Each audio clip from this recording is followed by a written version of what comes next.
और काशीपुर में रहने वाले पत्रकार आरिफ खान के घर में एक दर्जन से अधिक आपराधिक तत्व के लोगों ने घुसकर हमला कर दिया। यह हमला उस वक्त किया गया जब आरिफ खान घर पर नहीं थे। उनके घर में उस वक्त भाई और मौसी मौजूद थे।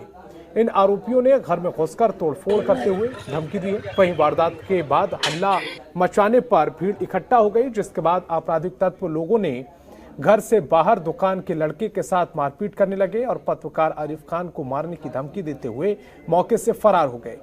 वहीं ये पूरी वारदात सीसीटीवी कैमरे में कैद हो गई है। वारदात के बाद सूचना देने पर पुलिस मौके पर पहुंची, जहां पुलिस ने पूरी घटना की तफ्तीश की और तहरीर के आधार पर मुकदमा भी दर्ज कर लिया है। वहीं पत्रकार संगठन ने भी कोतवाली पहुंचकर पुलिस से तुरंत आरोपियों की गिरफ्तारी की मांग की है, लेकिन घटना के कई घंटे बाद भी पुलिस की ओर से कोई कार्रवाई अमल में नहीं लाई गई है, जिससे पत्रकार काफी गुस्से में है। हम सभी पत्रकार भाइयों की एक राय मशवरा हुई है उसमें, और हम लोग सभी पत्रकार भाई एकत्र होकर हम लोगों ने जो मीटिंग की है उसमें एक प्रस्ताव ये भी आया है कि माननीय केजरीवाल जी हमारे बीच आने वाले हैं, काशीपुर में हैं, तो ये प्रस्ताव वहाँ पे और उनके समीप ये जो एक ज्ञापन है वो दिया जाएगा कि ऐसी घटना पर अंकुश लग सके। अरे साथी पत्रकार आरिफ खान के घर पे कल रात कुछ असामाजिक तत्वों ने जिस तरीके से हमला किया है, वो जान से मारने के लिए उनको आए थे।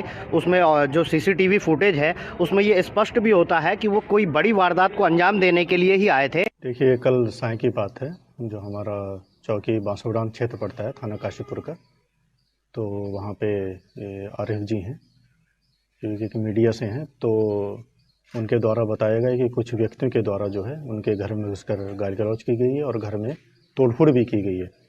तो इसके संबंध में इनके द्वारा जो तहरीर दी गई थी, तो कल रात ही उस पर जो है अपराध पंजीकृत कर लिया गया था और उसकी विवेचना की जा रही है।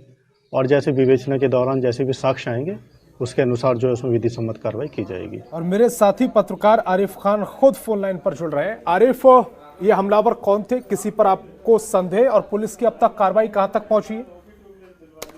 आपको बता दें कि संदेह वाली अगर बात करें तो मेरे घर पर यहाँ पर सीसीटीवी कैमरा यहाँ पर लगा हुआ है, जिसमें 5 लोगों को करीब हमने यहाँ पर चिन्हित भी कर दिया है और पुलिस को बता भी दिया गया है कि ये 5 लोग हैं, जिनमें से एक आम आदमी पार्टी का रिश्तेदार, आम आदमी पार्टी के नेता का रिश्तेदार भी है।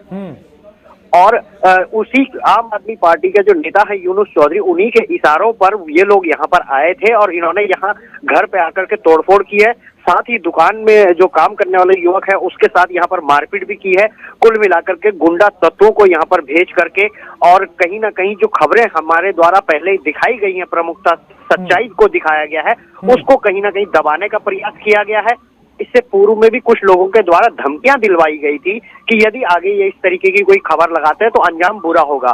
तो अंजाम के तौर पर उन्होंने घर में ये तोड़फोड़ भी की और परिवार के लोगों को धमकाया। चाह रहे हैं कि आपके द्वारा जो खबरें दिखाई गई हैं उन खबरों से नाराज होकर ये आप पर हमला करवाने की कोशिश की गई है? जी बिल्कुल, जो खबरें पहले दिखाई गई थी उनसे नाराज होकर के, उनसे गुस्सा करके ये इस तरीके का कृत्य यहाँ पर आम आदमी पार्टी के नेता द्वारा, यूनुस चौधरी द्वारा यहाँ पर किया गया है। और यही आप इसके साथ ही आपको बता दें कि जो लोग यहाँ पर आए थे उन्होंने परिवार के लोगों को धमकाते हुए ये तक कहा कि अगर अब उसके बाद उन्होंने कोई इस तरीके की कोई खबर नेता के खिलाफ लगाई तो अंजाम इससे भी बुरे होंगे। और कुल मिलाकर आरिफ, ये खबरों को दबाने का पूरा मामला है, जिस पर आपके घर पर जाकर ये बदतमीजी की गई है, मारपीट की गई है और आपको धमकाया गया है। पुलिस इसमें अब अपनी कार्रवाई कर रही है, लेकिन जिस तरह की तस्वीरें नजर आ रही है वाकई पत्रकारों के लिए डरावने वाली तस्वीरें हैं, क्योंकि घर पर इस तरह के हमले होते हैं, परिवार को परेशान किया जाता है, तो वाकई ये चिंताजनक स्थिति बनी हुई है। आरिफ, आप हमारे साथ जुड़े, आपका बहुत बहुत शुक्रिया।